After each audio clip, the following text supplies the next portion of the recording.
Bien. Nuevamente buenas noches. Vamos a empezar el desarrollo de la segunda clase. Primeramente querría consultarlos si tienen que hacer algún comentario, alguna cuestión, alguna pregunta, algo que haya quedado pendiente. Y si no, arrancamos. Ustedes saben que para participar se desmutean e intervienen.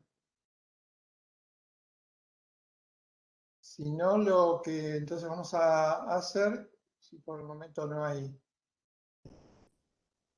cuestiones de este tipo, es retomar un poco lo que veníamos contando, algunas cuestiones que habíamos empezado a desarrollar, incorporar otras y ampliar y prepararnos ya para después entrar en lo que sería el decisivo de la cátedra.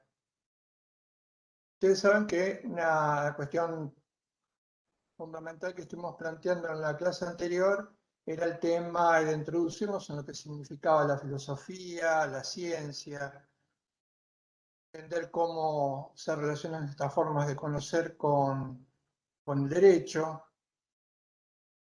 y sobre todo tratar de vincular estas, como les decía, estas formas de conocimiento con lo que es nuestro objeto, nuestro métier al cual hemos dedicado nuestra formación, que es el derecho. Como hablamos de filosofía y de ciencia, o nos empezamos a introducir en ese ámbito, quiero tratar de explicar por qué es fundamental la filosofía para entender el derecho y hablar un poco de la antropología filosófica y de otras cuestiones. A mí me gustaría arrancar con una... Hoy vamos a girar mucho sobre el pensamiento, entonces arrancar con una idea que es la de renunciar a pensar puede convertirse en la raíz de todos los males. Esta me parece que es una buena consigna para empezar a trabajar en esta segunda clase. La repito, renunciar a pensar puede convertirse en la raíz de todos los males. Y esta introducción no solamente, creo que tiene algo importante, tema, no porque lo diga yo, porque tendría que ser el punto de partida de cualquier formación. No tenemos que entender esto. Estamos contando lo que sea filosofía, lo que sea ciencia, acercarnos a lo que sea pensar. Y no es parte o propio del derecho. Esto tendría que ser, no lo sé si es, por eso pongo una especie de manto de dudas sobre la cuestión, tendría que ser el eje de cualquier formación. Literatura, ciencia, abogacía, arquitectura, matemática, contador público, economía, por supuesto, también la preparación especial o universitaria en filosofía. Tendría que ser el punto de partida de todos los saberes. Por lo tanto, el derecho no puede escapar a una presentación previa que tenga que ver con las formas de pensar y con las formas de conocer. Decíamos que hay nosotros presentamos, Analía presentó la materia con razón como una materia que está muy ligada o que liga el derecho con lo humano. Se dice, muchas veces se quiere adjetivar o se ha querido adjetivar en otras propuestas, es básicamente algo que quien comienza a estudiar siempre trata de hacer cuando se le presenta algún saber desconocido, y generalmente se lo ha adjetivado como un humanismo. ¿Por qué un humanismo? Porque nosotros consideramos que hay una correlación, una vinculación muy fuerte entre hombre y derecho. ¿En qué consiste esta vinculación? Vamos a olvidarnos un poquito las obviedades que se suelen manejar cuando uno explica o comenta este tema. Una obviedad es decir que la vinculación entre hombre y derecho es el resultado de que el derecho es creado por el hombre o tiene que ver con el hombre. Esto, más allá de ser una obviedad y no por obviedad ser cierto, está muy lejos de llegar al corazón de lo que nosotros proponemos como punto de partida ineludible para entender el derecho. Uno podría pensar, no es posible acercarse al derecho porque el derecho es creado por el hombre. ¿Qué lectura podría hablar del derecho sin al menos partir de este supuesto. Bueno, yo les voy a decir que eso no es tan así, no es tan cierto. Ha habido propuestas importantísimas, nucleares, sobre el derecho, paradigmáticas que han dominado la escena a lo largo de muchos siglos en todo el planeta, que implicaban un acercamiento, una posible descripción del derecho sin aludir casi ni una vez al término hombre o persona. Esto parece raro. ¿Se podría escribir un libro hablando sobre el derecho sin que se haga ninguna referencia al ser humano y solamente se utilice, voy a tratar de recordar, a lo largo de sus páginas alguna vez el término persona, y al hablar de persona se diga que la persona es alguien que constituye el núcleo de imputación de una norma? Sí, se puede. De hecho, se ha realizado. Es este intento del que yo hablaba en mi presentación en la clase anterior, de ver al derecho, intentar analizar el derecho desde un lugar impoluto, puro, descontaminado. Fíjense entonces si no es importante de entrada cuestionar esta obviedad que dice que el derecho se relaciona con el hombre porque el hombre lo crea. Estas perspectivas, por ejemplo, negaban esta idea. Yendo a nuestra lectura, yo diría, si ustedes leyeron en la presentación de la materia, hay una pequeña frase que extractamos, que corresponde a un filósofo del derecho que después vamos a analizar, recientemente fallecido, uno de los más importantes, discípulo de Del Vecchio, uno de los grandes pensadores. A Del Vecchio lo deben conocer porque se lo menciona generalmente en las materias introductorias al comienzo de la carrera. Por ejemplo, en Introducción al Derecho siempre hay que hacer alguna referencia necesaria a Del Vecchio, que se le llamó Sergio Cota, un filósofo del derecho inscripto en nuestra perspectiva dialogal, diría importantísimo. Tal es así que en su obra Negri muchas veces lo cita, lo referencia y se apoya en muchas de sus intuiciones para explicar lo que sea el derecho. Nosotros también lo vamos a hacer, de alguna manera. Debajo de esa frase del Vecchio hay un comentario de la cátedra sobre lo que significa la materia filosofía del derecho y por qué su relación con el hombre. Ya contamos en la clase anterior cuál es lo que tiene diferente la materia. No es un estudio del derecho positivo, sino la pregunta sobre qué es el derecho. Ahora, vamos a tratar de responder la segunda inquietud. Nosotros en algún momento, cuando teníamos una guía en las clases que se llamaba preguntario, lo formulábamos de esta manera. La pregunta era, ¿a qué apunta el enlace entre el hombre y el derecho? ¿Y qué contestamos? Nosotros contestamos lo siguiente. Nosotros decimos que no hay ninguna creación del hombre, no hay ningún sistema o subsistema social, cultural, político, económico, jurídico, que no se apoye, no se haya consolidado, teniendo como fondo, como piso, como sustrato, una determinada imagen del hombre. Esto implica, aún conociéndolo o sin conocerlo, quien postule, por ejemplo, una determinada teoría.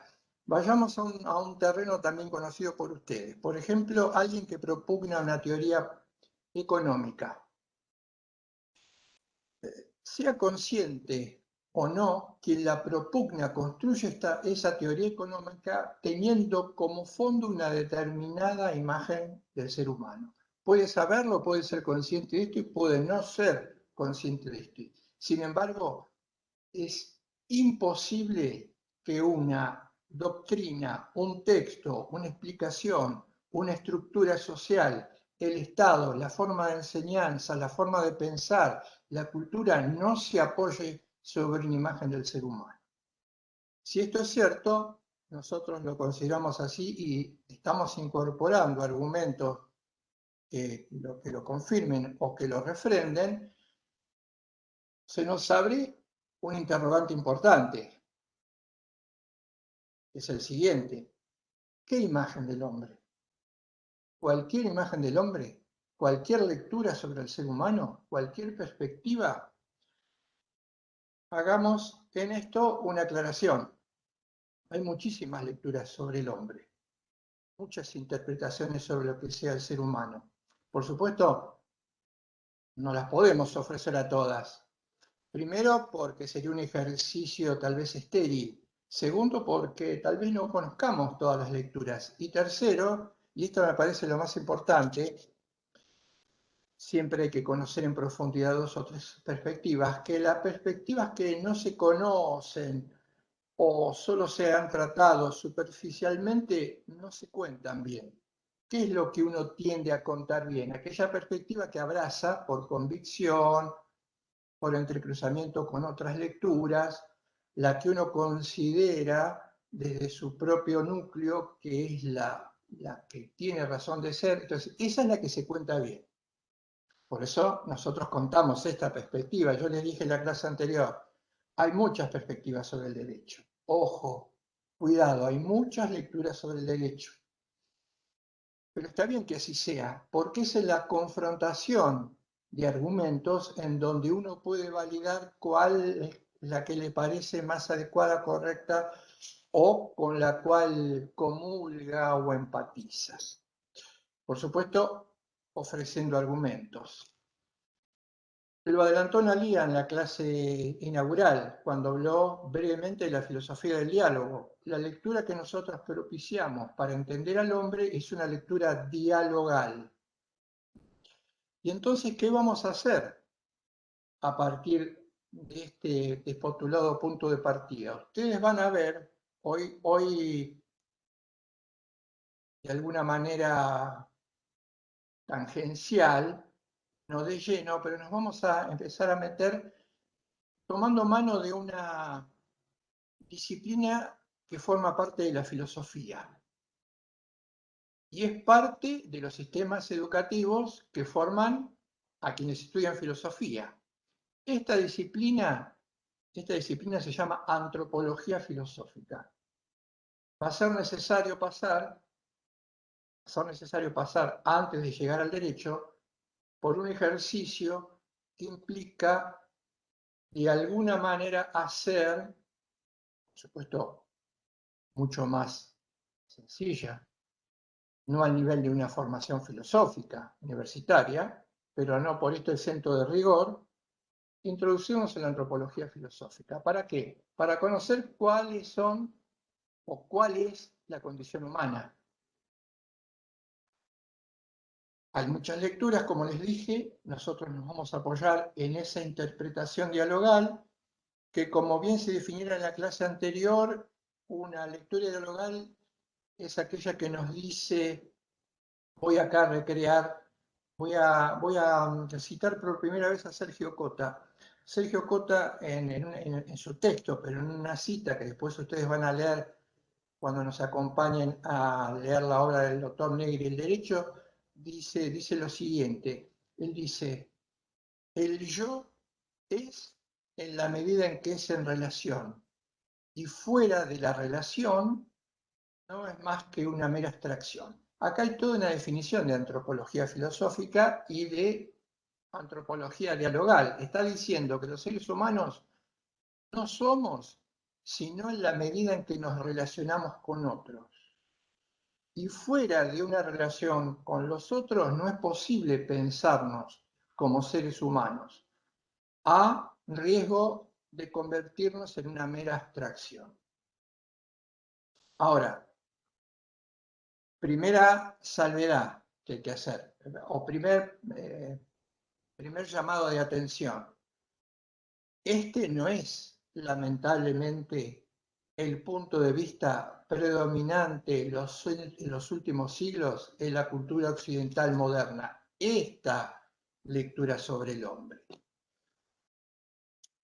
Más allá de que podamos ver, es lo que vamos a intentar, que ustedes nos acompañen en la consideración de que esta es una buena aproximación a lo que somos nosotros, no es la preponderante. Y le cuesta mucho trabajo abrirse culturalmente. Esto se da sobre todo en la modernidad.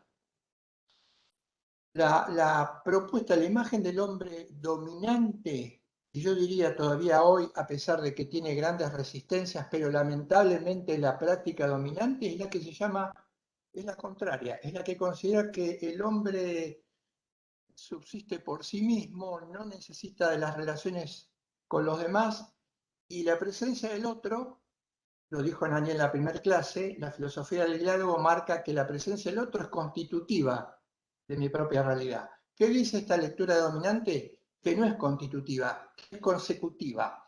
¿Qué quiere decir esto? Que hay otros seres humanos, pero estos otros seres humanos que hay no tienen nada que ver ni con mi desarrollo, ni con mi impronta, ni con mi núcleo, ni los necesito, ni me necesitan. Están, y en última instancia las relaciones y los vínculos que podrán generarse con ellos serán de otro tipo, pero no es constitutivo, es consecutivo, está y podría no estar. No me interesa si está, no me interesa que esté A, puede estar B. No me interesa que luego de D venga C, no importa, están.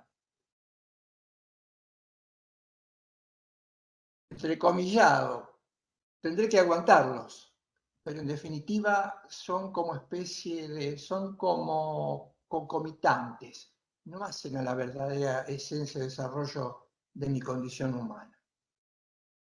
Y esto, entender cuál es la verdadera imagen del hombre es fundamental. ¿Por qué? Porque, ¿qué dice en la postulación?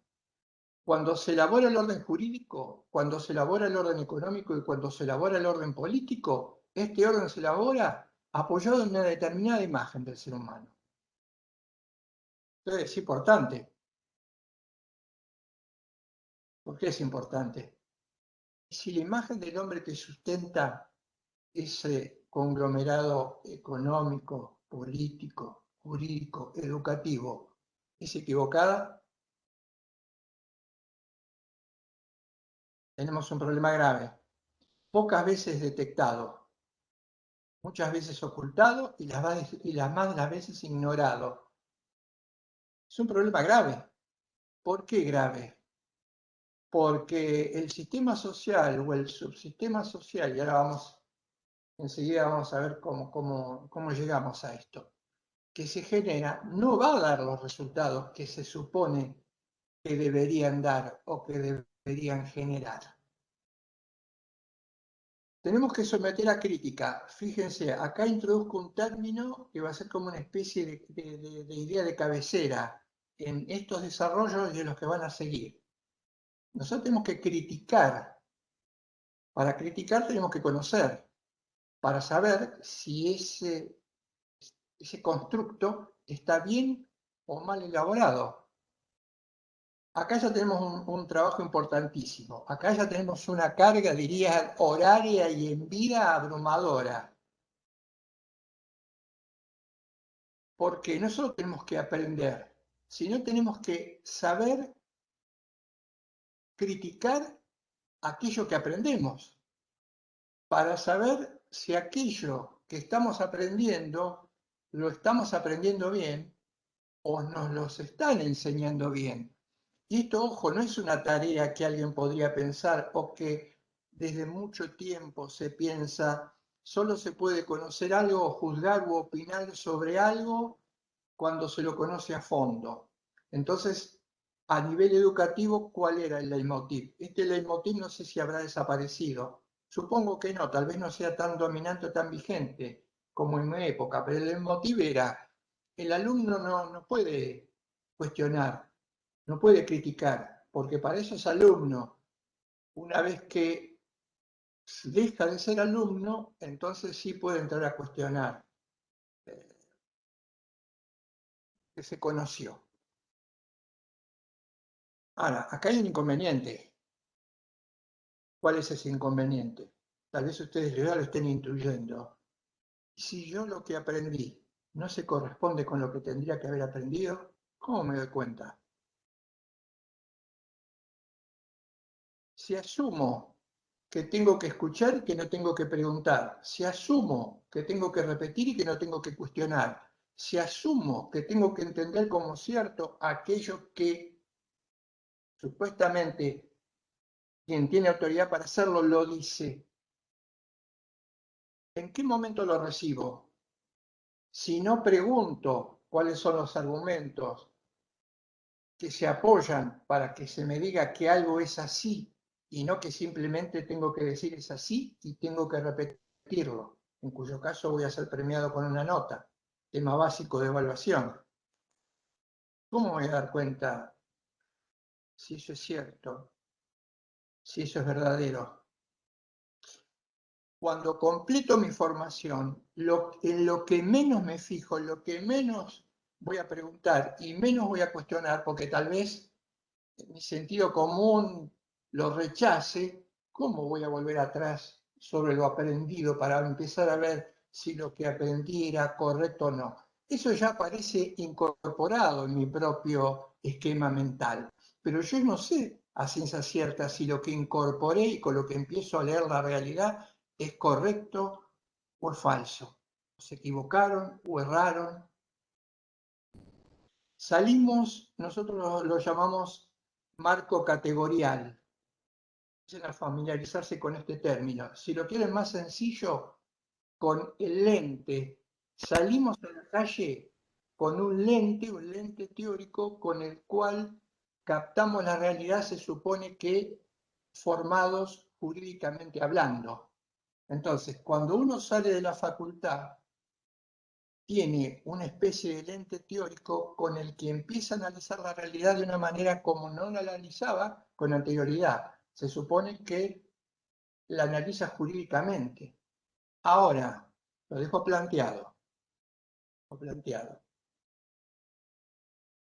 Si el lente teórico es rosa y la realidad es multivariada, es un arco iris, ¿qué posibilidades tengo con ese lente o ese marco teórico rosa de percibir adecuadamente la realidad? Hay un problema, una cuestión, diría yo, que no es secundaria o accesoria.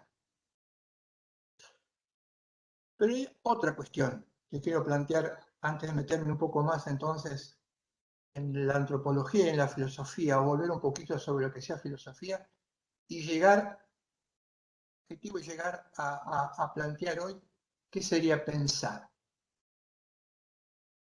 Acá hay otra cuestión importante. Supongamos que, como de hecho tal vez ocurra, cuando nos enseñan derecho en sus diferentes disciplinas, por ejemplo, civil, penal, comercial, nacional,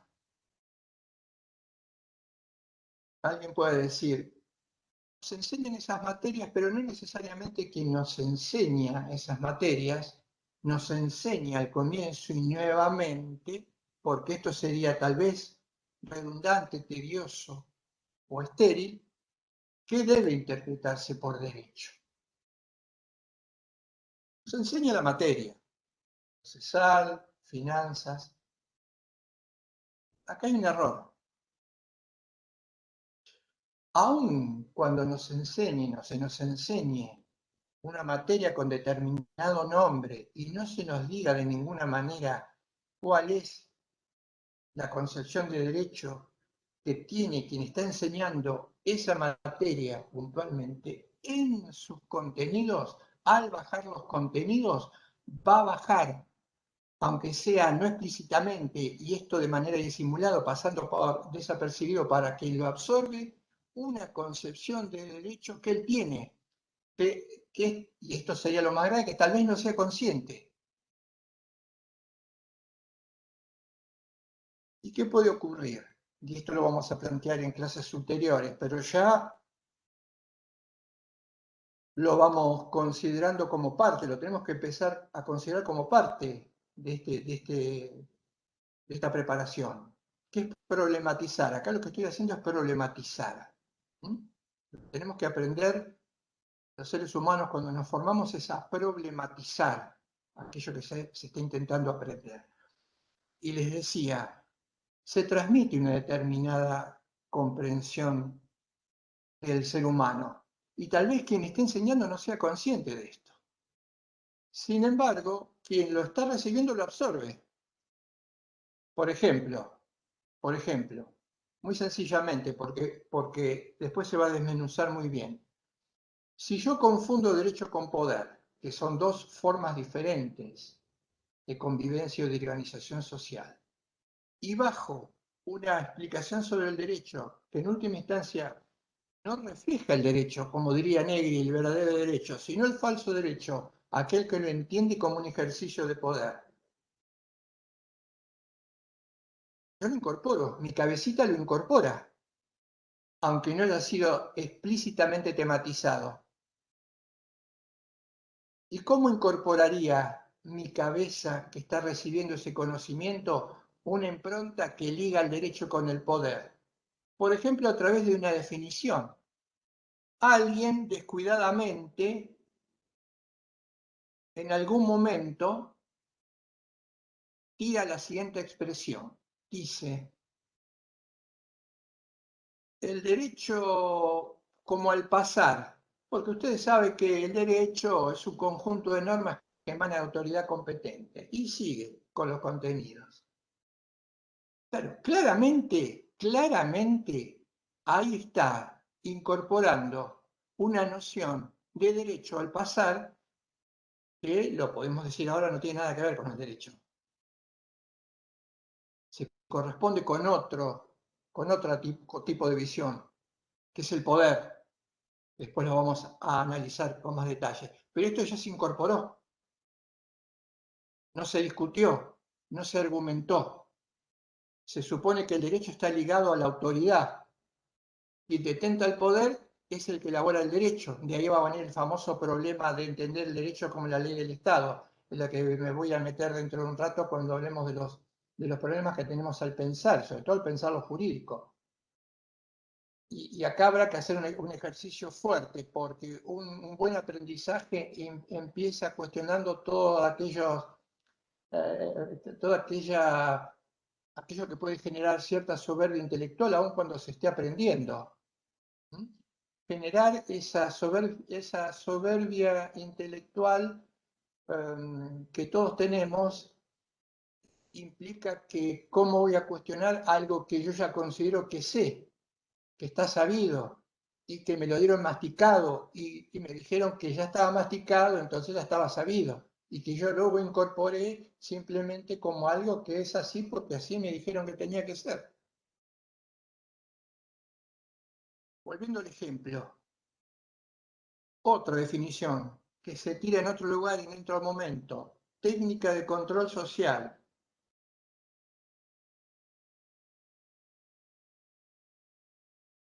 ¿Y cómo se controla socialmente? Y se controla socialmente con el castigo.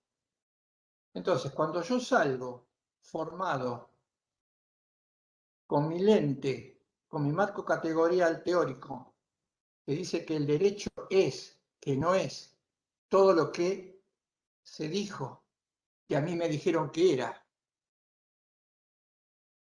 Cuando me confronto con el mundo exterior, mi lente analiza un problema o un conflicto. Vamos a ver ahora rápidamente que los seres humanos tenemos que afrontar problemas. Siempre ha sido en nuestra historia una historia de resolver problemas. Siempre. Y uno de los primeros problemas que vemos es el conflicto, son los conflictos. ¿Cómo lo miro? Inmediatamente, lectura del conflicto con este lente teórico.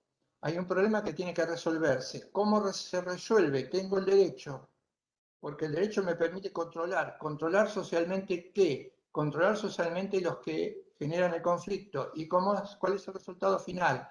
Entonces analizo toda la problemática, toda la riqueza, la complejidad de un problema social bajo el binomio, premio-castigo. Ahora, Esto no tiene nada que ver con lo jurídico. Y vaya si estamos moldeados en nuestras cabezas con el binomio premio-castigo. Está presente en todos lados el binomio premio-castigo. Diría que es hasta atávico.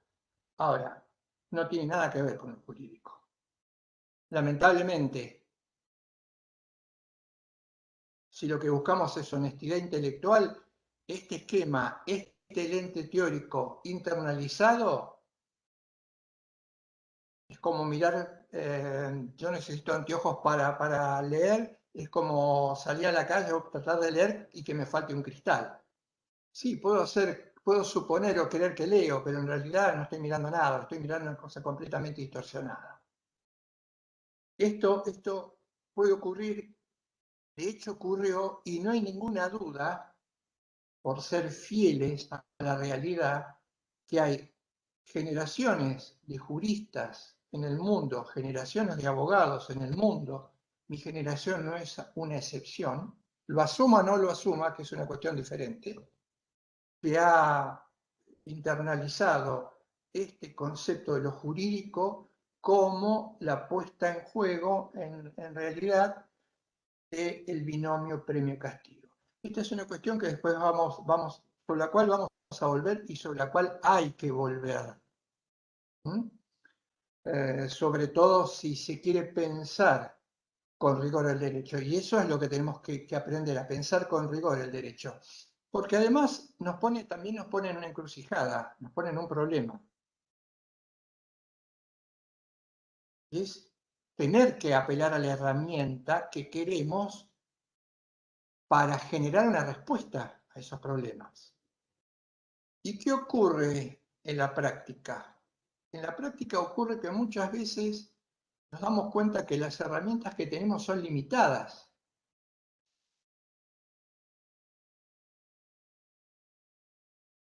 Y no sabemos por qué.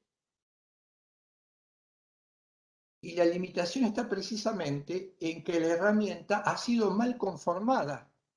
Entonces, si yo tengo una herramienta que ha sido mal conformada y con esa herramienta pretendo, por ejemplo, una pala que no tiene punta, hacer un pozo para construir allí una casa, primero, tal vez al pozo no lo haga nunca, tal vez rompa la tierra, tal vez demore años y tal vez la casa que construya al menor empujón o soplido se venga abajo.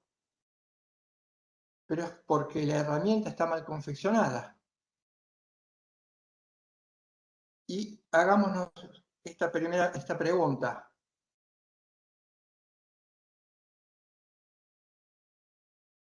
Tenemos que resolver problemas porque forman parte de la historia de la existencia humana. Hagamos una estadística de los problemas que tenemos. Hay quienes sostienen muchas veces, y no sin razón, que los problemas de los seres humanos son, en líneas generales, básicamente casi siempre los mismos a lo largo de la historia. Lo que pasa que las modificaciones en la historia hacen que muchas veces el mismo problema aparezca con un ropaje diferente, pero el problema sigue siendo el mismo.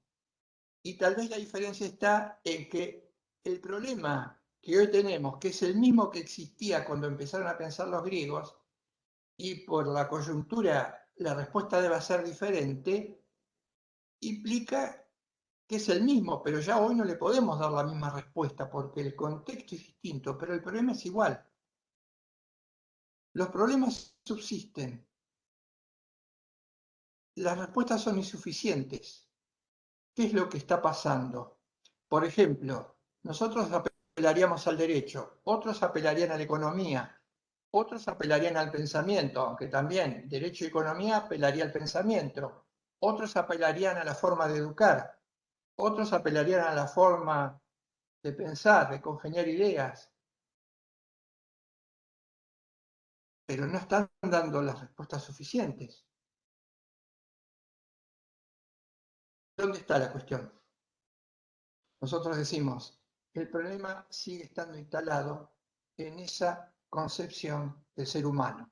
Seguimos intentando dar respuestas a problemáticas que nos acusan sobre una imagen generada, producida en la modernidad y trasladada a todos los constructos sociales, incluido el que nos toca, que ha demostrado estar exhausto.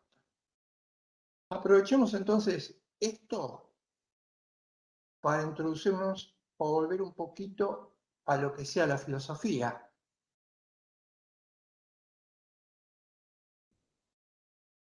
El término filosofía, no voy a definir lo que sea la filosofía, tal vez de alguna aproximación, pero me interesa marcar lo siguiente. La palabra filosofía suele tener mala prensa. ¿Por qué mala prensa? Porque se enseña mal o se ha enseñado mal desde donde se lo mire.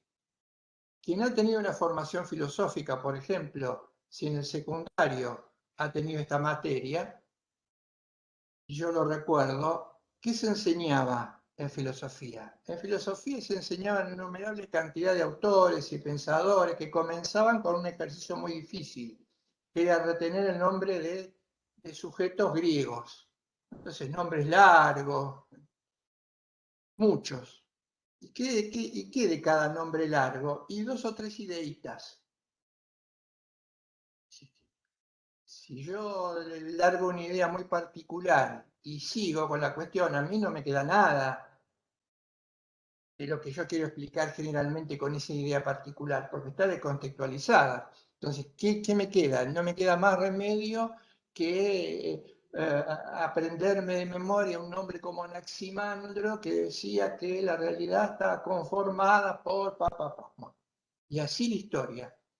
Y no era que en el medio iba a aflojar los nombres y hacia el final, modernidad contemporánea, iban a disminuir. No, al final con la contemporaneidad el problema se agravaba. ¿Por qué? Porque aparecían un montón de nombres alemanes, difíciles de pronunciar, difíciles de entender, y con también un montón de ideas sueltas sobre lo que significaba la realidad, el hombre, el mundo, fuera de contexto. Esto es mala prensa.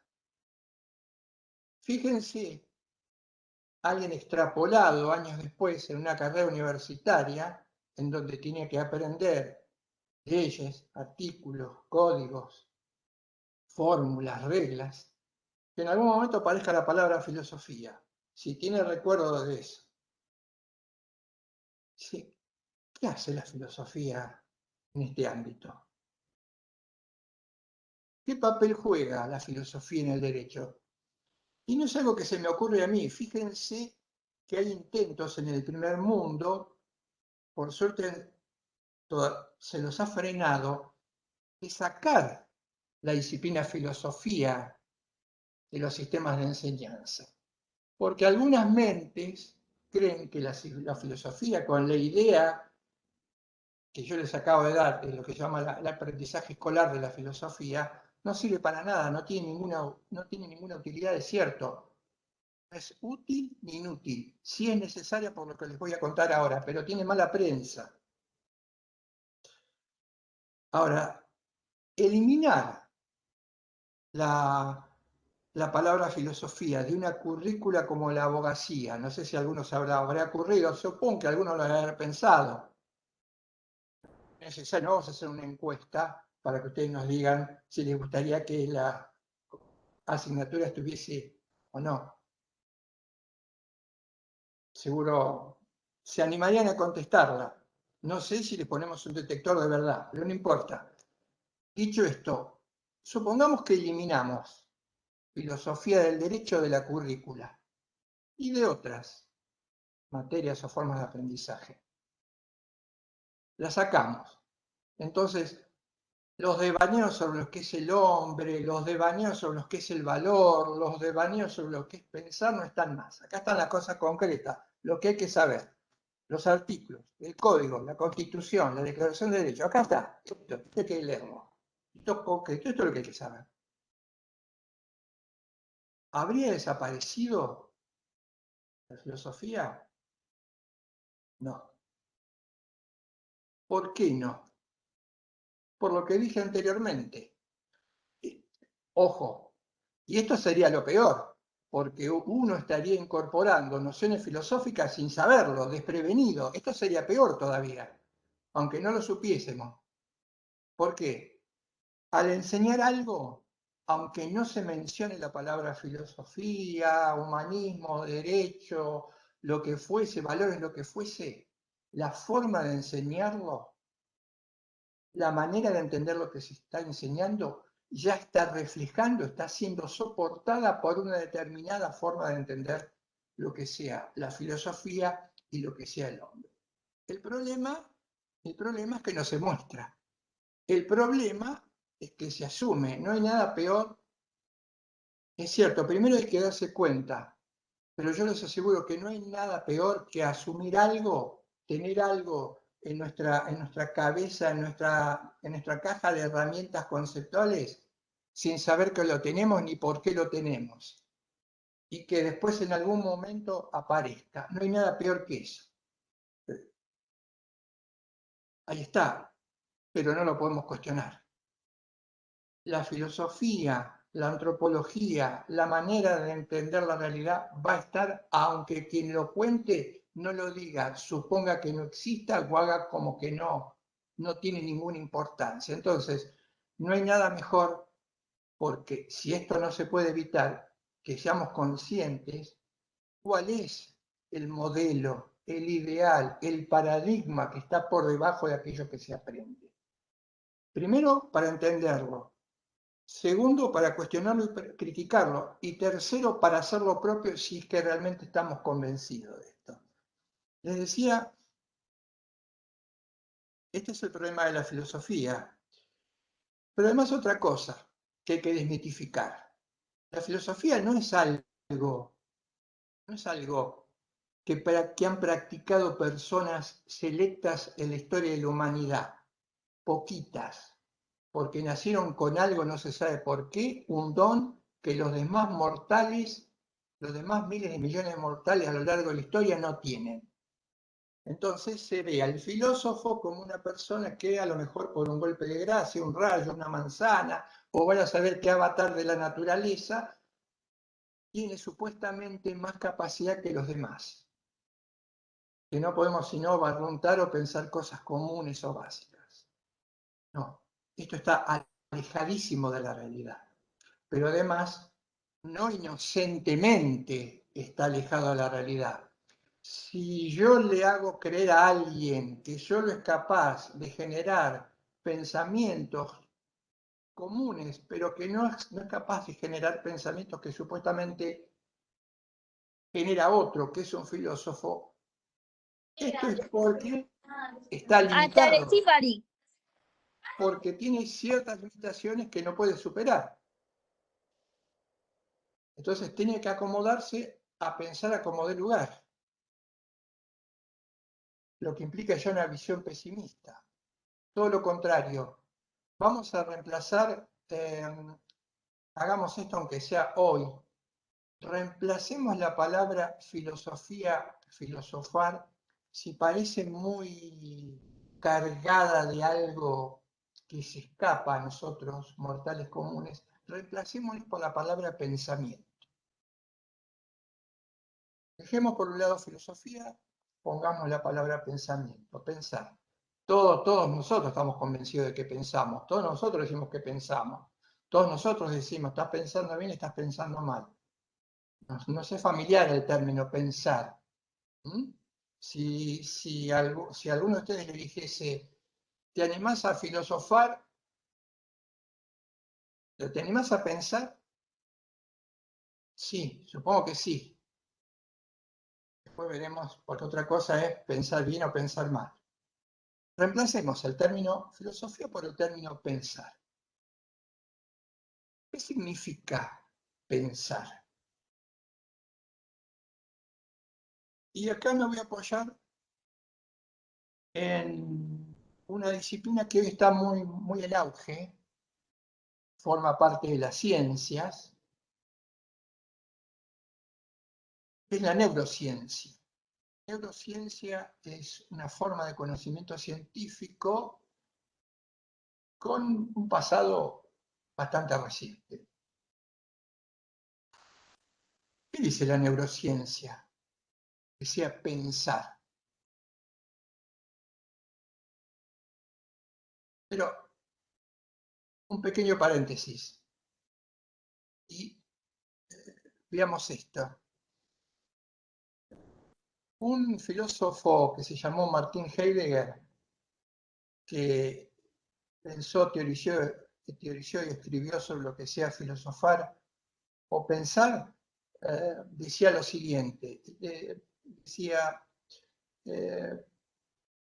hay muchísimos problemas que los seres humanos tienen que resolver. ¿Y cómo se resuelven estos problemas? Y necesitamos informarnos sobre los problemas, tener información. Si tenemos información sobre los problemas, podremos resolverlos. ¿Qué problemas?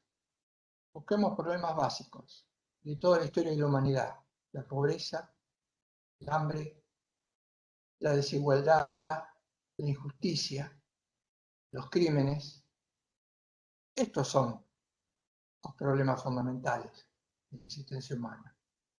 Pobreza, desigualdad, hambre, injusticia, explotación, crímenes, violencia. Si se nos dice que lo podemos resolver base a la información que tengamos, luego decidamos qué hacer para que esto se termine, uno podría pensar, Heidegger tal vez lo pensaba, vivimos en una sociedad donde la manera o el acceso a la información es inconmensurable.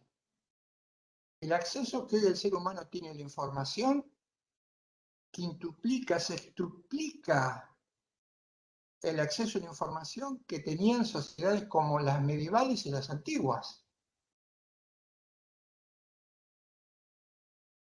Entonces, ¿cuál sería la conclusión? La capacidad de almacenar información que hoy tenemos, siguiendo esa línea de razonamiento, haría que estos problemas ya no existiesen más. Ya no habría hambre, no habría desigualdad, no habría injusticia, no habría crímenes. Sin embargo, el hambre, la desigualdad, la justicia y los crímenes han crecido hasta el paroxismo en la sociedad en la que vivimos. ¿Qué diría Heidegger? Tal vez Heidegger diría que entonces el ser humano no está pensando. Pero la respuesta puede ser diferente. Tal vez no es que no esté pensando, y ahora sí me voy a valer de lo que dice la neurociencia. Tal vez lo que sucede es que está pensando mal. Estamos pensando mal. Por eso, al intentar resolver estos problemas con todas las herramientas que hemos generado, economía, política, derecho, educación, filosofía, los problemas no se reducen, sino que aumentan exponencialmente. Veamos qué dice la neurociencia. A ver qué podemos hacer con esta cuestión. La neurociencia dice que pensar implica que un órgano, es el cerebro, trabaja con información. El cerebro humano trabaja con información. Esta información es la que viene desde lo exterior, lo que percibimos. Información que puede ser verbal, que viene de la comunicación. La información escrita. Información de los medios. Ejemplo. Con esto trabaja el cerebro. ¿Para qué? Para resolver problemas. Venimos al mundo, el primer instante o segundo de vida del mundo, ya tenemos que resolver problemas. No lo hacemos nosotros, lo hace nuestro entorno, que nos va preparando para la resolución del problema. ¿Y cómo se resuelven esos problemas? ¿Qué hace el cerebro? El cerebro genera mediaciones. ¿Qué significa que el cerebro genera mediaciones? El cerebro, una mediación es un medio, ¿no? Elabora medios sobre la base de ciertos criterios de valor que se presupone están destinados a resolver esos problemas. Entonces, volvemos. Recibe información. Con esa información intenta resolver un problema. El fundamental es el mantener al existente con vida, comunidad. Genera esas mediaciones, medios para resolverlos. En base a criterios de valor. ¿Cuáles podrían ser esos criterios de valor? Pongamos como ejemplo tres básicos muy conocidos, inclusive uno que estamos estudiando nosotros. Por ejemplo, criterios de valor serían la ley, un criterio de valor sería la democracia, y un criterio de valor sería también la justicia. Ley, democracia, justicia. Son criterios de valor, pero son medios. Porque la ley, la democracia y la justicia son menos importantes que el criterio supremo de valor. ¿Cuál es el criterio supremo de valor? Nosotros consideramos que el criterio supremo de valor es para un ser humano el otro ser humano. Por lo tanto, los medios son menos importantes que la finalidad a la que tienen que propender, que es permitirle al ser humano, con el ser humano, generar condiciones que permitan un desarrollo adecuado de su vida. Esa es la finalidad más importante. Inclusive diría, no aparece la vida como un valor porque la vida es la condición de posibilidad de todos los demás valores. Sin vida no hay valor, sin vida no hay nada. Retomo la cuestión. Entonces, no se trata de que no pensemos. Estamos pensando, hacemos esto, pero lo estamos haciendo o lo hacemos mal, o lo podemos hacer mal a partir de cuándo. Y acá aparece un término importante.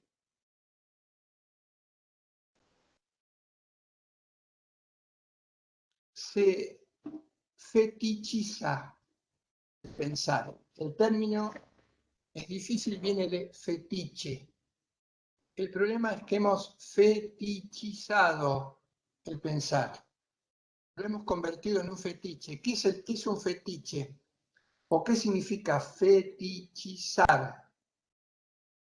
Es sencillo. Lo que es un medio lo convertimos en un fin. Lo que es relativo lo convertimos en absoluto. Eso implica fetichismo, fetichizar. Eso es el fetiche. El fetiche en las antiguas culturas estaba siempre referido a una imagen, a una representación mental o a un dibujo o a un objeto o a una cosa que tenía una simbología. En general, el fetiche estaba ligado con la divinidad. Las culturas antiguas generaban una figura que era la representación de esa divinidad porque suponían que esa figura, esa representación de la divinidad, al tenerla consigo, podían obtener los favores de la divinidad. Estaban en contacto directo con la divinidad. Ahí comienza culturalmente lo que se llama fetiche. Pero fíjense esto, el fetiche no es la divinidad. El fetiche simboliza mi relación con la divinidad, pero no es la divinidad.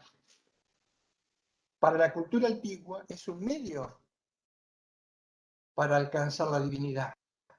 Pero acá ya está el germen del problema.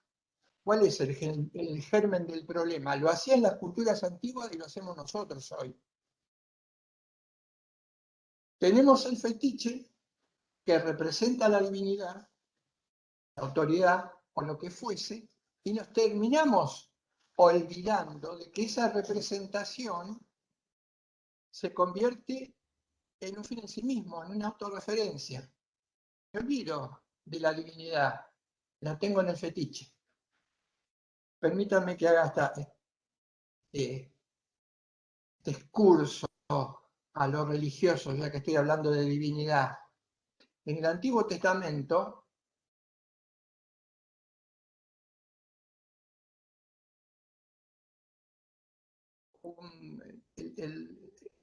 su pueblo le exigía o le pedía a Dios que se mostrase, que los viese cara a cara. ¿Y cuál es la contestación de Dios según el Antiguo Testamento? No voy a permitir o no voy a ofrecer mi rostro por ahora porque no quiero que hagan de mí una imagen y después en el culto a esa imagen se terminan olvidando de mí y de la relación que tengo con ustedes. Traspolado a hoy,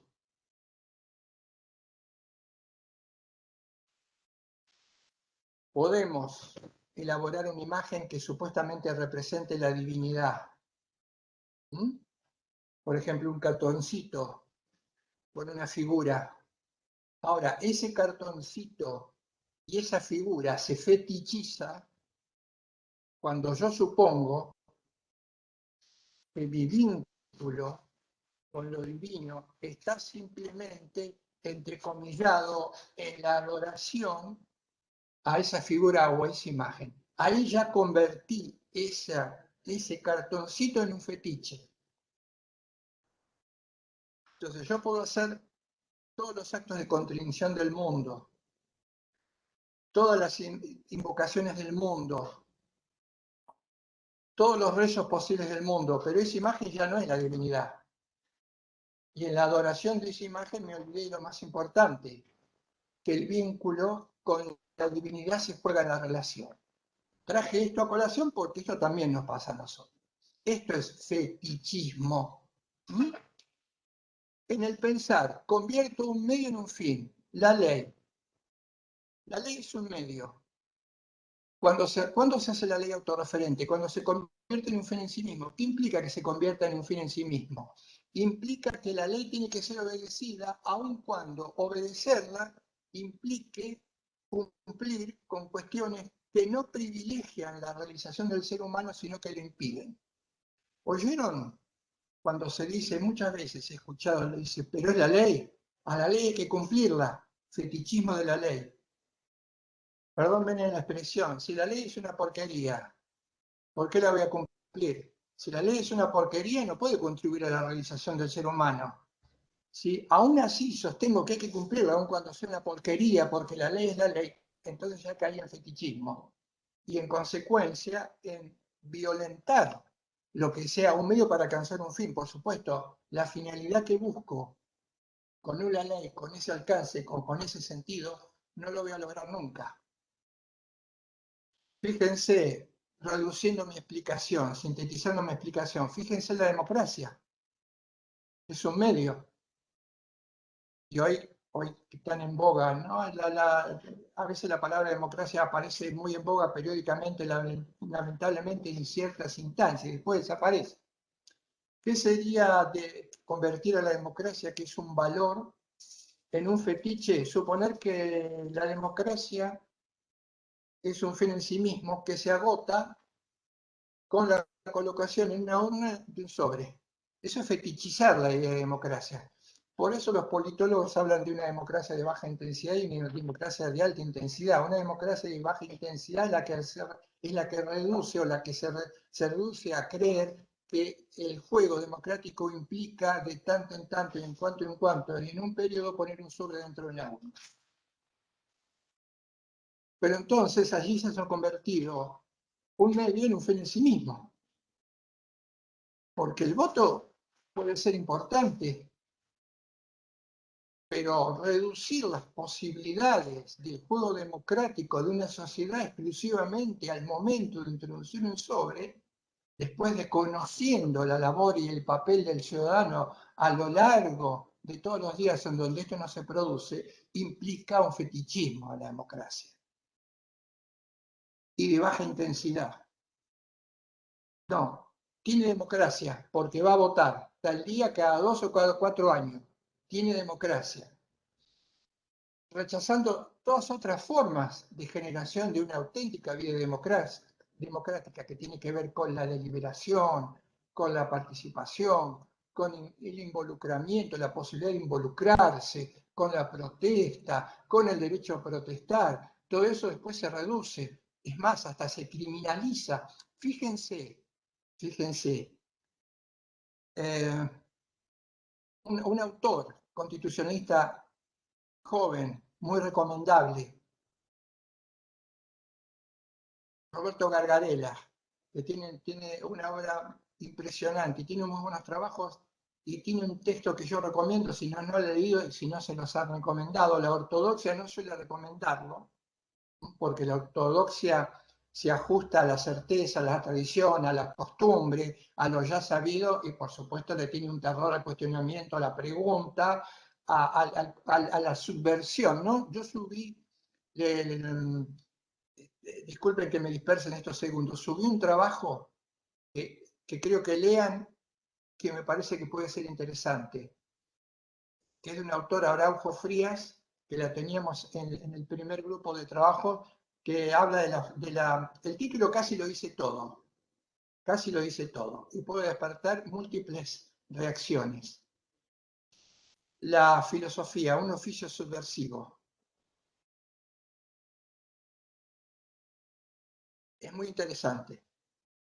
Subversivo viene de subvertir. Subvertir viene de modificar, de cambiar. Decía Galeano, el mundo está patas para arriba. Subvertirlo implica que tenemos que ponerlo del derecho, no del revés. Y un mundo está patas para arriba cuando, por ejemplo, la disidencia y la crítica popular se criminaliza a partir de una ley del Estado, porque precisamente la ley del Estado fetichizada en este punto, convertida en una finalidad que atenta contra las posibilidades de desarrollo, porque la crítica, sobre la que voy a hablar en un rato, implica discernir, separar lo bueno de lo malo, no puede sofocarse, no puede acallarse. ¿Sí? Si la criminalizo, ahora entonces convierto a la ley, que es un instrumento, o a la justicia para generar condiciones adecuadas de vida que tienen que ver con la protesta, uno se queja cuando las condiciones de vida no son las adecuadas, y esto implica subvertir el status quo, porque no nos olvidemos de algo muy importante. Si nos quejamos o si me quejo de las condiciones de vida, no me voy a tomar como ejemplo, por supuesto, lo estoy haciendo de una manera figurada, pero sí una protesta en base a que la desigualdad genera las enormes dificultades que tengo para comer todos los días, siempre tengo que pensar que no puedo ser refractario a un reclamo de este tipo, por ejemplo, a través del derecho. Si soy refractario a un reclamo de este tipo, tal vez sea, como también lo decían magistralmente algunos pensadores latinoamericanos, que el hambre de alguien se hace sobre la base de la digestión de quien no tiene hambre. La pobreza de alguien se hace sobre la riqueza de alguien que sí la tiene. Y el número escalofriante en el planeta, en donde un 10% tiene el 80% de la riqueza a nivel mundial, este número escalofriante está implicando que ese 80% de riqueza se construye sobre la base de todo lo que le falta a quien está sumido en la más absoluta pobreza o en alguna forma de pobreza. Como decía Ney, una pobreza no querida, no buscada, sino coactiva. Volviendo entonces a lo que les estaba diciendo del pensamiento, lo mismo con la justicia. La justicia también puede convertirse en una finalidad en sí misma, sobre todo, y esto ya lo tenemos que ir trabajando, porque las concepciones formalizantes y positivistas que todavía se campean en el universo del aprendizaje jurídico consideran que la justicia está ligada al cumplimiento de la ley. La justicia está ligada a la legalidad. lo que es un reduccionismo atroz y gravísimo, pero que nosotros vamos a tratar, tenemos que tratar de desmontar. Entonces, decimos, visualizamos dónde está el problema cuando generamos la mediación, que la mediación no lo resuelve, sino que tal vez la mediación lo multiplique, lo sextuplique. Acá vemos una lista importante. Acá está el problema. Pero no se agota allí. No se agota allí. ¿Por qué? Porque no se trata de que algo no se cumple. También quiero marcar esta idea que me parece muy importante. No se trata de que algo no se mejora porque no se cumple lo que tendría que cumplirse. No es un problema de que no se cumple, al contrario, el problema es que muchas veces se cumple, porque cuando se cumple y la ley del Estado no es una ley jurídica, entonces está el problema, no está el problema de que no se cumple la ley, al contrario, la legalidad puede estar cargada o manifiesta la injusticia. Lo decía, me acuerdo muy claramente, muy sencillamente, en un texto introductorio del derecho Negri allá por el 83, en el año en que lo conocí, que las mayores injusticias no derivan del incumplimiento de la ley, sino derivan de la existencia de leyes inicuas.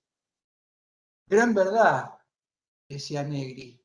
La ingenuidad de creer que el problema del derecho es el que las leyes no se cumplen. No, no, no, no, no, eso es una ingenuidad terrible. La más de las veces el problema es que las leyes se cumplen y las leyes son inicuas y las injusticias más grandes se convierten o se producen cuando están encadenadas dentro del propio sistema. Y una de las cuestiones o los motivos por los cuales están encadenadas en el sistema es el motivo que les acabo de dar recién. Pero hay otro más. Pero recuerdo algo, ya que estamos hablando de filosofía y ciencia. Lo sumo, lo incorporo, contado en la clase anterior. La ciencia, muy sencilla, muy simple, ¿qué hace? La ciencia, confrontados con lo que existe, necesitamos manejarlo. Entonces, ¿qué tiene que hacer el ser humano para poder manejarlo? Tiene que entenderlo, tiene que explicarlo y tiene que describirlo. Y ahí vienen las leyes científicas. Entonces, ¿qué es la ciencia? La ciencia describe, explica. Tratemos de aprender esto, que normalmente lo tenemos muy confundido. La ciencia describe, explica. Está bien. La ciencia puede resolver los problemas más fundamentales o acuciantes de la existencia humana. Depende. ¿Depende de qué? Depende de si le cede lugar a la filosofía, el pensamiento. Ahora agrego el pensamiento crítico, cuyos argumentos voy a dar enseguida. Pero no como intenta jugar como primera protagonista. ¿Cuándo intenta jugar como primera protagonista? Cuando aparece el cientismo. ¿Qué es el cientismo? El cientismo es una distorsión de la ciencia que intenta explicar las realidades últimas haciendo algo que no puede hacer. Porque la ciencia solo puede describir y explicar. ¿Qué es lo que no puede hacer la ciencia? Ya lo saben, se contó en la clase anterior. ¿Qué es lo que no puede hacer? No puede interpretar. Interpretar no es tarea de la ciencia. Cuando la ciencia se mete a interpretar, cae en el cientismo. Por ejemplo, ¿qué es el cientismo? Es el intento de explicar el amor humano a través del movimiento de sustancias que se generan en el cerebro. Eso es cientismo. Por supuesto que el amor humano implica cierta movilidad interna al cerebro, movimientos fisiológicos, biológicos, pero esto no puede explicar definitivamente lo que el amor humano sea. El amor humano es algo más que el soporte biológico, cerebral o físico que tiene. Y no es tarea de la ciencia el intentar explicarlo. Cuando lo hace, yerra, y cuando lo hace, cae en cientismo. La filosofía interpreta, es decir, el hombre interpreta. ¿Qué significa interpretar? Y darle un significado a la realidad. No me interesa simplemente saber qué es el ser humano anatómicamente y estructural mente y biológicamente, estudiarme todo un tratado de anatomía y biología, eso no me interesa algo más, me interesa por qué sufrimos, por qué queremos, por qué odiamos, qué es lo que constituye la finalidad, por qué no aceptamos las diferencias, por qué generamos violencia sobre el otro, por qué la violencia de género, por qué la xenofobia, por qué la misoginia, por qué el machismo, a los que el sistema contribuye, soporta. O me estoy engañando, me voy a engañar, o me voy a preparar en algo que después va a contribuir a aquello que yo quería modificar.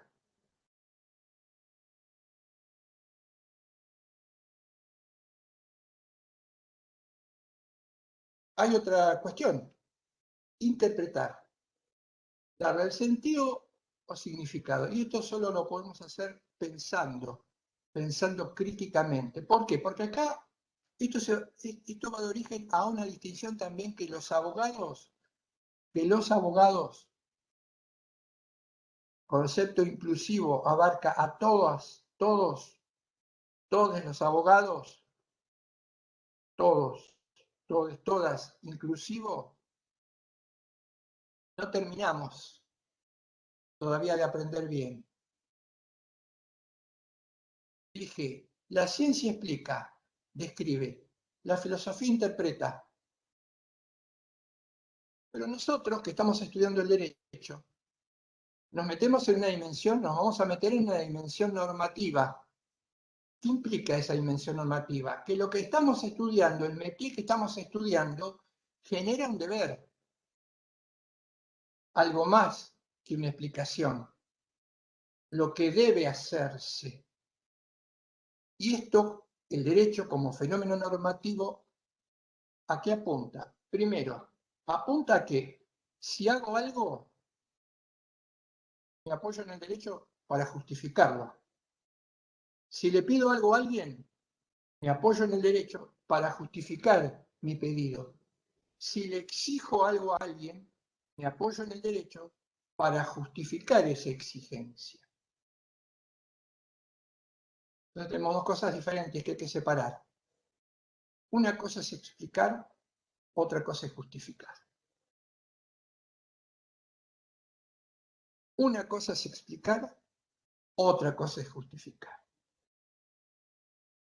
En la realidad, mal que nos pese, hacemos al revés. Cuando intentamos justificar algo, suponemos que la justificación viene de la mano de explicar. Y le reventé una botella en la cabeza, la desfiguré y la maté porque no quiso vestirse como yo quería. Esa es la explicación que da el femicida, que intenta hacer una justificación, pero no es una justificación. Porque la explicación o la descripción de lo que yo hago no justifica. Yo tengo que justificar, y para justificar tengo que apelar a una instancia superior, diferente, distinta. Podríamos decir lo ético. Es lo ético lo que va a justificar si lo que yo estoy explicando estuvo bien o mal hecho. Los abogados tenemos un déficit enorme en esto. Primero, porque nos cuesta mucho distinguir la explicación de la justificación. Y segundo, porque después cuando justificamos en función de un mal enfoque sobre el derecho, lo que hacemos es explicar. Cuando a alguien se le pregunta, con toda la formación del mundo,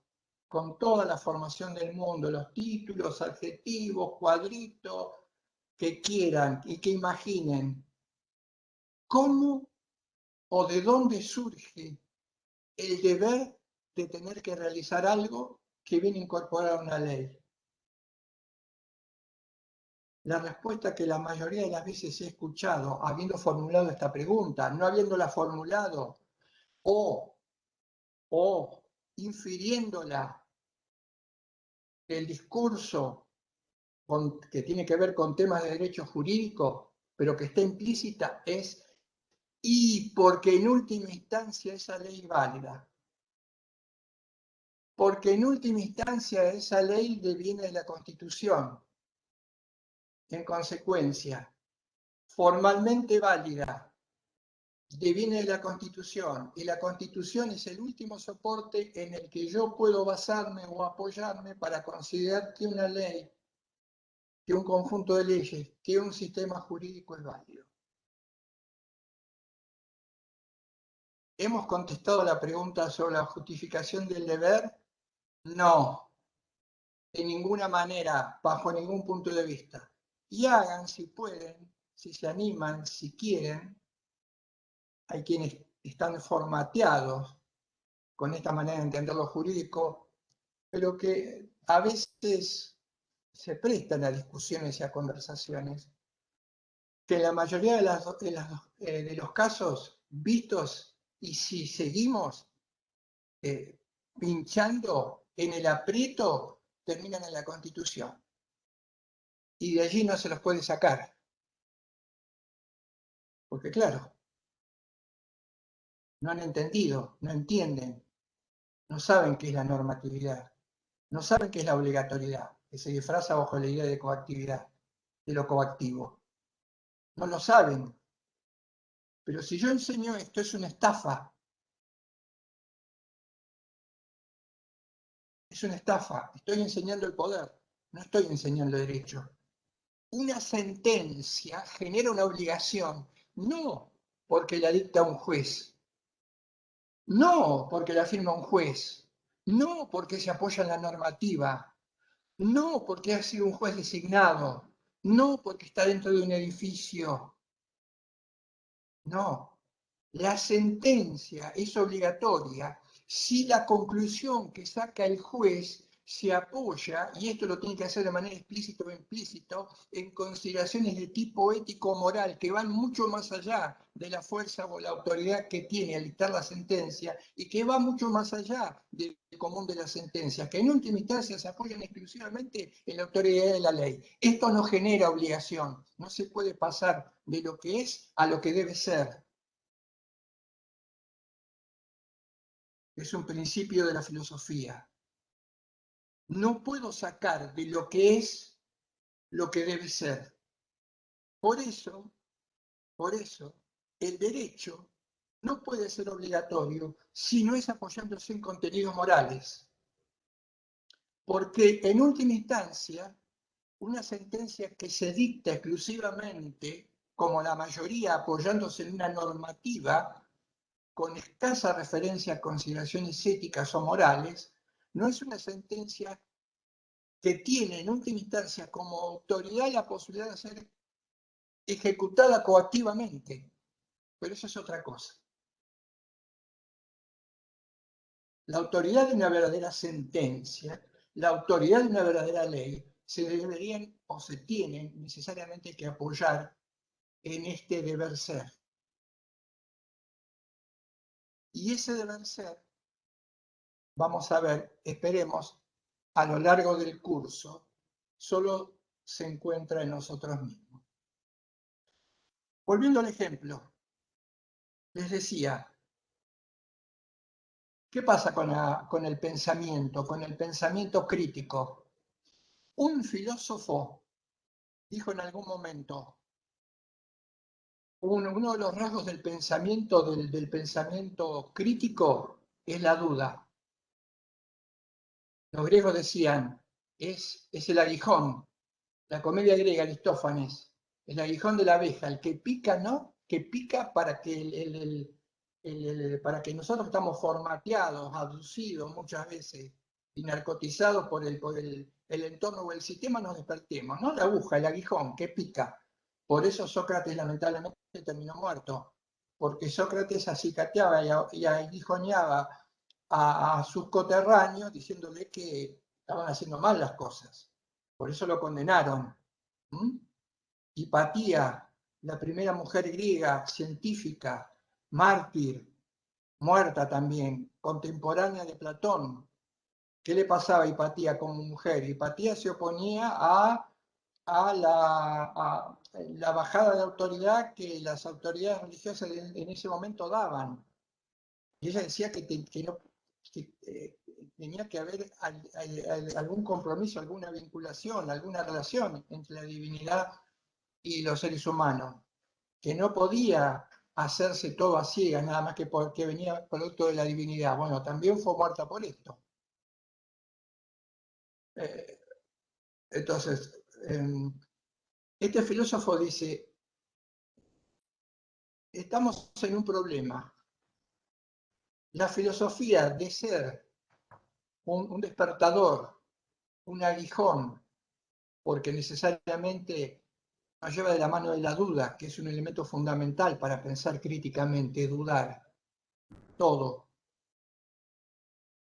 Se durmió, dice este filósofo, allá por el siglo finales del XVIII, comienzos del XIX. Se durmió. ¿Por qué? Porque la filosofía lamentablemente se ha convertido en esa época, dice, a explicar lo que es la realidad.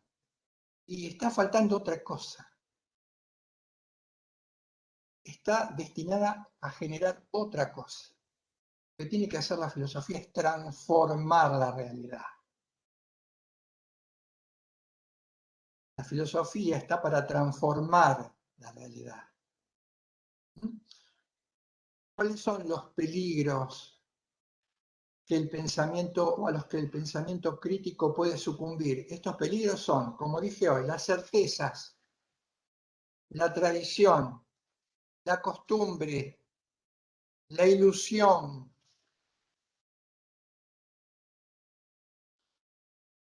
Porque es todo lugar al dogma, a lo dogmático, a lo que no se puede revisar.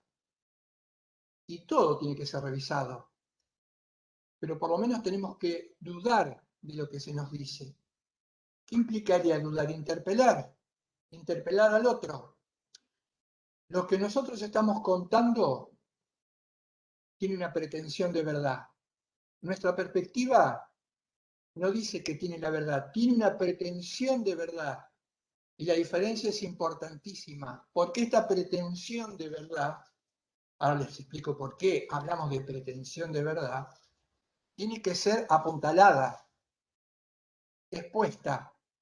A la ley hay que exponerla para ver si sirve, para argumentar a favor de ella, si es objetada.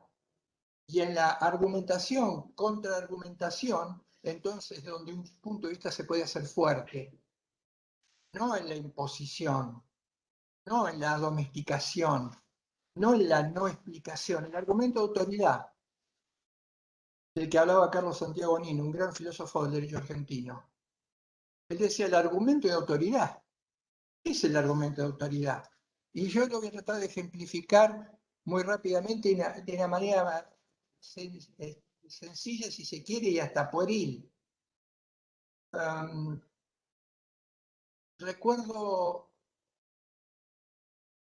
y hay que recordar, y hay que tener memoria, por cierto me trabaja bien. Cuando tenía 6, 7, 8 años, en discusiones con otros compañeritos, las discusiones que uno tenía en los juegos, la primera infancia. No, ¿por qué esto hay que hacerlo así? No, ¿porque esto hay que hacerlo así? No, porque esto, no, porque yo tengo razón, no, porque me voy, pero ¿por qué? Y ¿por qué es así? ¿Por qué es así? Porque me lo dijo mi papá. Ahí aparecía por primera vez el argumento de autoridad. La figura paterna, el papá, que no se equivocaba nunca, que se supone que lo sabe todo, que se supone que no tiene... Este es el argumento de autoridad. Imaginen este argumento de autoridad ya, ¿no? Que es el que ya genera hasta bastante vergüenza, sacado de un chico de 5, 6, 7 años con pantalones cortos a una sociedad ya con personas, entre comilladas, grandes, que sigan apelando al argumento de autoridad. Y es frecuentísimo el argumento de autoridad. No, esto es así porque lo dijo fulano. Por ejemplo, en el ámbito de las ciencias sociales, si ese fulano es alemán y si el apellido es difícil, mucho más autoridad tiene. No, porque lo dijo tal, porque... ¿Cómo? Norma que emana de autoridad competente. ¿Le dice algo esto? El derecho es así y tiene que ser así y hay que obedecerlo. Es así porque emana de autoridad. Volvemos al argumento de autoridad. por supuesto, y que la autoridad tenga la capacidad de imponerlo colectivamente hablando. A mí al menos permítanme dudar de todos estos presupuestos. Y esto no es arqueología, ojo, esto no es arqueología del pensamiento. Estos son estándares, paradigmas que están muy metiditos, siglo XXI en la cabeza, además de en otros lugares, que siguen constituyendo, porque ¿qué hace un paradigma? Como dije hoy, es un lente que se nos va poniendo en los ojos para poder ver la realidad de una manera determinada. ¿Qué es el paradigma? ¿Qué es el paradigma? Y el paradigma imperante no solamente se transmite a través de la enseñanza, no solamente un paradigma imperante, yo lo puedo transmitir enseñándolo. También a partir de ese paradigma se puede operar. También a través de ese paradigma se puede legislar y también a través de ese paradigma imperante, positivista, equivocado del derecho, se puede sentenciar. Entonces, todo esto, como que hacer práctico, humano, apoyado en un paradigma imperante que ya empezamos a esbozar, no es un producto, lamentablemente, ojalá fuera así, un producto de la historia. Está metido por todos lados, fíjense qué metido está, y tal vez no me preocupe tanto que esté metido en lo institucional, sino que lamentablemente está metido en las cabezas. Diría que me aburre, por no parecerme patético y trágico, aunque me indigna, que las respuestas hoy, siglo XXI, a las problemáticas sociales sigan girando de la mano del punitivismo, que ha demostrado ser el mayor error generado por la cabeza humana en 21 siglos. ¿Qué solución nos ha llevado el punitivismo? Pienso en el derecho penal. ¿A qué solución nos ha llevado el punitivismo en 21 siglos de andamiento humano? A la multiplicación hasta el infinito del conflicto. Claro que a su vez genera nuevas y diferentes y siempre las mismas respuestas punitivistas. Es pensar críticamente. Bueno, es pensar no ingenuamente. ¿Cómo sería un pensamiento ingenuo? Una sociedad, un colectivo que responde ingenuamente, como diría Paulo Freire, con una conciencia ingenua y no con una conciencia crítica a una problemática social como es la del conflicto. Y la conciencia ingenua responde con una respuesta que podríamos denominar resultado de una conciencia mágica o de un punto de vista mágico. Le voy a dar simplemente un ejemplo, un dicho popular, así bien coterráneo, bien campero para que se entienda. Acá creo que con este dicho se entiende. Después habrá que ver si lo internalizo, lo analizo y a partir de allí lo busco y donde esté lo combato y lo saco a la luz. Muerto el perro, se acabó la rabia.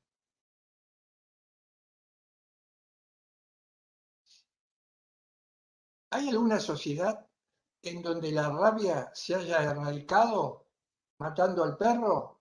En la suposición de lo que quiero es que no eliminar a todos los perros del mundo, sino que los perros convivan con los seres humanos sin rabia.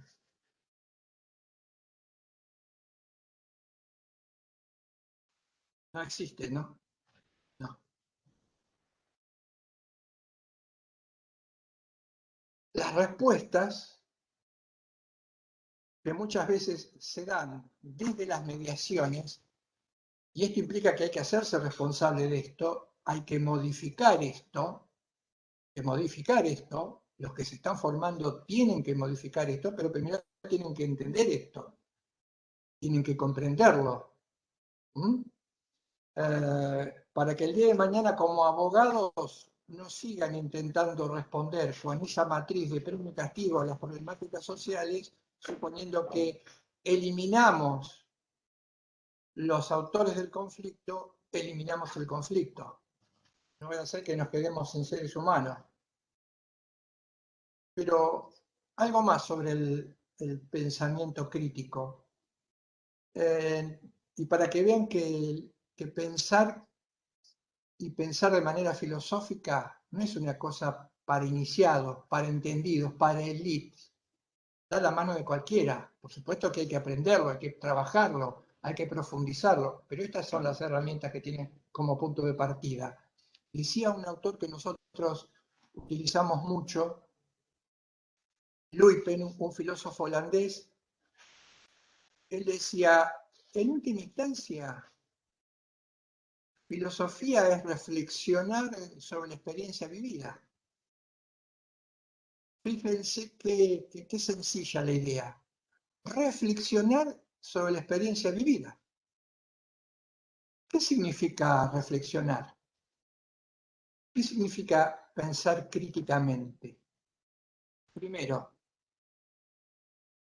ante la información que recibo,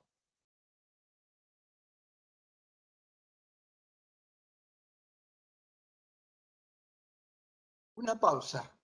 En esta pausa, esa información que recibo tiene que ser, primero, sometida a duda, dudar. Segundo, comparar esa información con otra que ya tengo o que puedo conseguir. Tercero, recordar, hacer uso de la memoria. Cuarto, esa propuesta, esa respuesta, eso que se propone, que yo estoy pensando y estoy reflexionando, ¿es universalizable? ¿Es generalizable? Lo racional no es válido o no vale para una situación. Se supone que si es racional debería valer para todas las situaciones. Tiene que ser universalizable. Meditar, tratar de poner distancia, eso es reflexionar. A eso nos lleva la posibilidad de un pensamiento crítico. Si no hacemos esto, y lamentablemente por múltiples factores, primero, que no lo sabemos hacer porque no lo hacemos naturalmente. Esto no sale naturalmente. Lamentablemente no sale naturalmente. Segundo, muchos factores, que es la velocidad que se le imprime o la velocidad que se le quiere imprimir al mundo. Y esa velocidad viene de la mano de evitar el pensamiento crítico. Una fárraga, voy a presentar algo y aparece una fárraga de imágenes, donde que las pupilas no pueden detenerse en ningún lugar. Esa es la idea. ¿Qué idea es este fárrago? Cosas que no sabe dónde empieza, dónde terminan. Bueno, precisamente generan no pensarlas. ¿Y qué pasa? Pensamos, sí, pero entonces pensamos de manera automática. ¿Qué implica pensar de manera automática? Dar respuestas, Araujo Frías en ese trabajo tiene una expresión muy interesante. Él dice el delivery. El cerebro recurre al delivery. Se va a aquellas respuestas que ha tomado, que ha incorporado, que nunca ha masticado, pero que toda la sociedad le dice que es así, su grupo de pertenencia le dice que es así, la muchedumbre le dice que es así, los medios le dicen que es así, entonces esa respuesta automática es la que sale. Sin pensarla, sin cuestionarla, sin someterla al menor matiz, porque además se autoafirma. Cuando todo un grupo dice, porque todos aquellos fulanos que viven aquí al lado, todos aquellos fulanos son perezosos. Entonces, el que está dentro del grupo, el grupo se tiene que autoafirmar. ¿Cómo se autoafirma un grupo y se mantiene en esto? Diciendo, yo digo lo mismo que dicen todos los del grupo, que aquellos fulanos que viven en tal lugar son todos unos perezosos.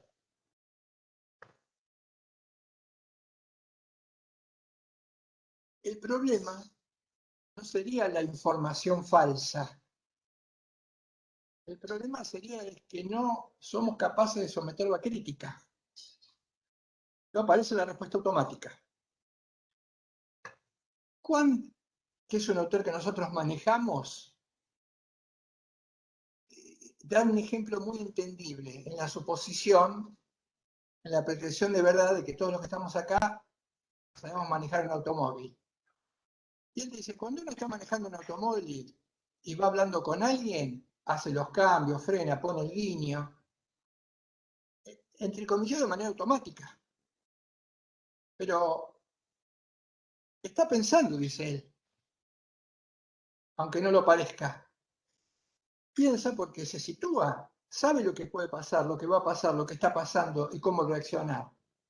Lo que no hace, porque está automatizado, es pensar reflexivamente cada guiño, cada cambio, porque claro, ya lo sabemos, si esto ocurriera, los accidentes de tránsito harían que fuese imposible manejar el auto.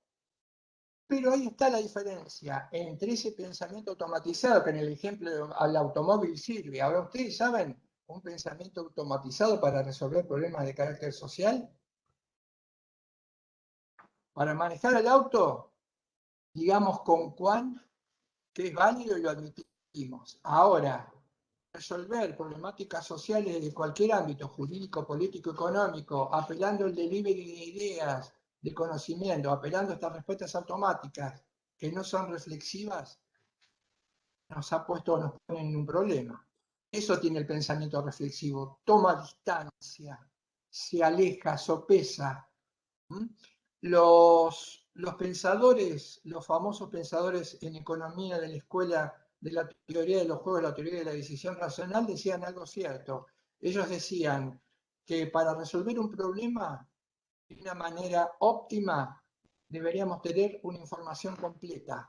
Un ser humano con información completa y absoluta sobre una cuestión, sopesándola, debería decidir de una manera absolutamente correcta. Como esto es imposible, entonces en ese intermedio queda la posibilidad de decidir racionalmente, pero sopesando la información. Hay un obstáculo más que vamos a tener que sortear. Y voy a... Se pasó rapidísimo, para mí al menos. Voy a inducirlo, o voy a dejarlo, lo voy a preparar, porque no sé si lo puedo hacer en tan poco tiempo, pero lo voy a dejar para, por lo menos como punto de partida. Un problema que padecemos todos los seres humanos, y por eso generalmente incurrimos en el error, es caer en el reduccionismo, lo que se llama el reduccionismo. El reduccionismo es como la muerte, nadie escapa, ningún ser humano escapa. El problema, lo que hay que resolver es que no nos invada permanentemente el reduccionismo, como parece que de hecho ocurre socialmente hablando. ¿En qué consiste el reduccionismo? El reduccionismo tiene que ver con lo que nosotros conocemos. Ustedes van a ver en el apunte, en el trabajo, que se dice lo siguiente. Negri habla de lo que sea el reduccionismo y él dice, me voy a apoyar para hablar del reduccionismo en una lectura, en una perspectiva realista. ¿Esto qué implica?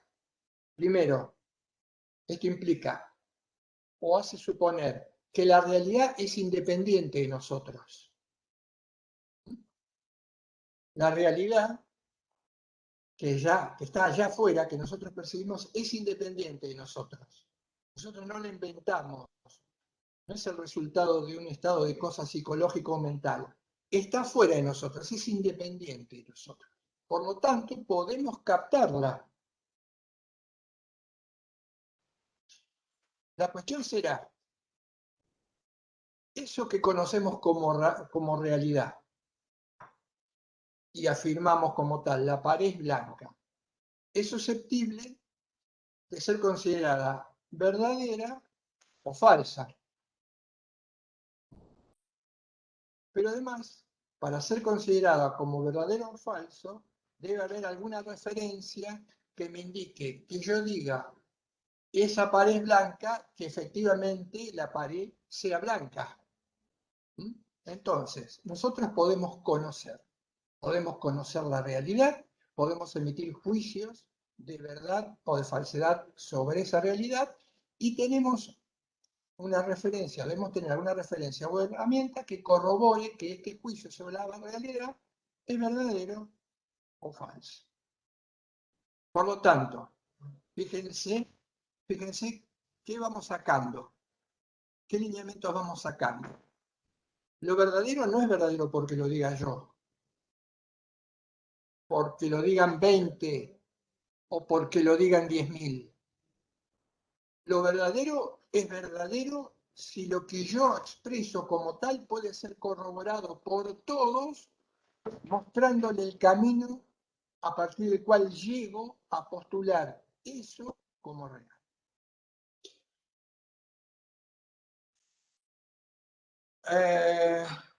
Bien lo que me están aportando ahí en el chat. Y fíjense, es tan valioso lo que me aportaron ahí en el chat que hace que yo no me vaya sin contarles algo que quería contarles, pero que gracias a esa observación les voy a contar porque si no me estaba olvidando y que me parece clave. Está el problema de la verdad. El problema de la verdad. Si existe la verdad, si no existe la verdad. Tiene que ver con el reduccionismo, pero lo voy a adelantar acá, que quede como idea. Los seres humanos somos finitos. ¿Qué implica que somos finitos y limitados? Que nuestras capacidades son, por supuesto, de mediano alcance. ¿Qué pasa con la verdad? Nuestra condición finita y situada. Yo voy a decir lo siguiente. La verdad, para evitar caer en errores, es absoluta. Repito, la verdad es absoluta. El problema es que los seres humanos, siendo limitados, finitos, solo podemos percibir, alcanzar, tomar contacto con cierta porción de la verdad. Y esto va a ser así, a lo largo de todo el tiempo, de todos los tiempos, precisamente por nuestra limitación. Si comparamos lo que los antiguos consideraban como verdadero y conocimiento a la actualidad, diremos, hemos avanzado y evolucionado mucho. Sí, pero todavía no hemos ni podremos abrazar la verdad absoluta. ¿Pero por qué insisto tanto en esto? Porque recuerdo, con esto voy a cerrar, algo que decía Negri. Negri decía lo siguiente, con lo difícil que es traducirlo, pero voy a intentar hacerlo, y bien. Decía, si no postulamos, hablando de la justicia, acá estamos hablando de la verdad, podríamos hablar. Dice, si no postulamos la justicia como absoluta, la existencia de una justicia como absoluta, no tiene ningún sentido discutir sobre lo que sea la justicia. ¿Por qué no tendría ningún sentido? Porque si no hubiese una justicia absoluta, tendríamos que justicias relativas. Ahora, si tenemos justicias relativas, que es lo que propugna una corriente de pensamiento que se llama relativismo, ninguna justicia podría ser considerada mejor, diferente a la justicia, porque todas, según un punto de vista relativo, son válidas. Para mí es válida mi justicia y el otro la tiene, como no hay unidad de justicia absoluta, sino relativa, entonces la de él tendrá el valor y él se la querrá allá él. Esto es el relativismo. Entonces, si todos tienen valor, puede ser que ninguna tenga valor. Por ese sencillo dato e inextricable dato, no podemos postular la ausencia del carácter absoluto de la verdad. El problema es otro, es nuestra limitación. Solo accedemos a una porción. ¿Y por qué accedemos a una porción de la realidad? Porque somos seres situados. ¿Qué implica que somos seres situados? Solo seres situados implica, nuestra situación implica, tenemos un género, por ejemplo, soy varón, no soy mujer. Mi percepción que la realidad en consecuencia va a ser diferente o distinta. Me guste o no me guste, me enoje o no me enoje. Segundo, nací en el siglo XXI. Mi situación es diferente al que nació en el siglo XV. ¿Van entendiendo? Me condiciona. Soy católico. Percepción seguramente será diferente a la de que es judío, o a la de que no tiene religión, o a la del ateo. Me condiciona. Soy profesional. Si no lo fuese, mi situación es diferente. Mis costumbres, formación, el lugar en el que vivo, el lenguaje, la lengua que hablo, el país, el continente en el que estoy, soy latinoamericano, un europeo, mi percepción de la realidad, y esto lamentablemente los argentinos no lo entendimos, los latinoamericanos no lo hemos entendido del todo cuando nos independizamos, por eso algunos autores dicen, nos hemos independizado, los libertadores nos independizaron territorialmente, lo que no pudieron hacer y nos cuesta es que no nos independizaron en la cabeza, seguimos colonizados. Es una cuestión también interesante a debatir con lo que tiene que ver con nuestro origen, que es el derecho moderno. Sí, nos liberamos de lo territorial, pero no nos descolonizamos. Nuestra subjetividad sigue siendo intentar imitar a Europa. Entonces, esta situación hace que veamos la realidad de manera diferente y distinta, inevitablemente. Entonces, ¿qué hacemos? Cuando alguien ve una porción de la realidad que yo no veo, no me tengo que enojar con el que no la ve o hacerle pensar que la porción que yo veo es la única que existe. Y esto es frecuente. ¿Y en qué termina esto? En conflictos. Porque postulamos, hay dos posibilidades, que la postulemos como absoluta. Entonces, lo que yo veo, vos no lo ves, lo tenés que ver. Si no lo ves, estás equivocado. Me fanatizo porque no ves lo que yo veo, que quieras que vea, y lo que yo veo es lo absoluto, entonces te persigo. Pasa hoy en el mundo, siglo XXI. Problema gravísimo. El fanatismo como resultado del reduccionismo. Y el reduccionismo se puede eludir, no. ¿Se puede mitigar? Sí. ¿Cómo lo voy a mitigar? Conociendo nuestra propia situación, conociendo nuestros propios condicionamientos. Yo les estoy contando ahora, y estoy cerrando y contando esta idea, y trato de ser consciente y expresarles desde qué punto de vista, desde qué lugar les cuento lo que les estoy diciendo. Además, amor de honestidad intelectual. Por lo tanto, fíjense, dije, nuestra lectura tiene una pretensión de verdad, provisional o parcial. ¿Por qué parcial? Porque yo sé que por más esfuerzos que haga, mi lectura de la realidad, mi lectura del derecho, de lo que fuese, es solo parcial. Y provisional, porque mañana puede mejorar. Entonces no podría tener nunca la arrogancia, el tupeo, la ignorancia de decirles estoy contando la verdad sobre el derecho. Ni parcial ni definitiva, está cerrada, es pura.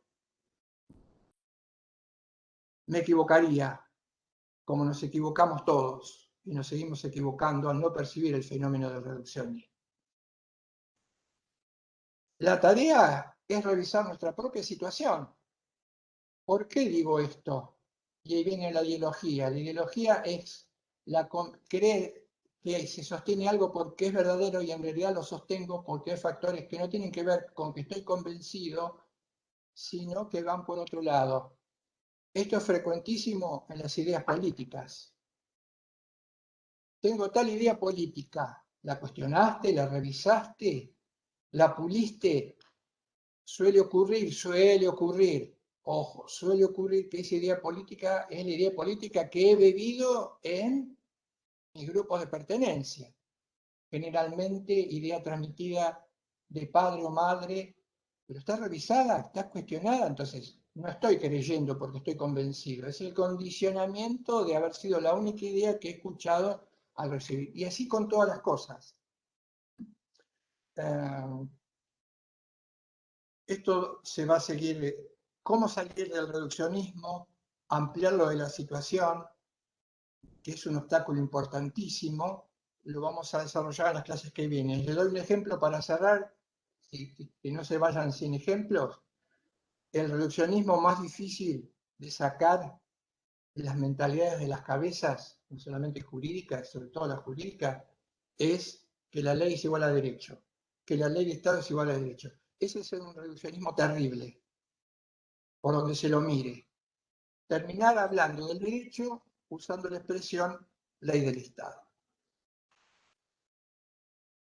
Bien, llegamos con lo justo, queda mucho por decir, pero creo que en lo fundamental y en lo medular. Perdón, Carlos, Sí, sí. Carlos, perdón que te corte. Sí, un mensaje para los alumnos en calidad de oyentes. Los invitamos a leer en avisos de cátedra, de nuestra cátedra. Hay allí una connotación para que ustedes puedan seguir asistiendo a todas las clases hasta el final del curso, los cuales para nosotros es una satisfacción y una alegría que así lo hagan, pero les aconsejamos que empiecen a navegar en la cátedra, que copien el link y que algún material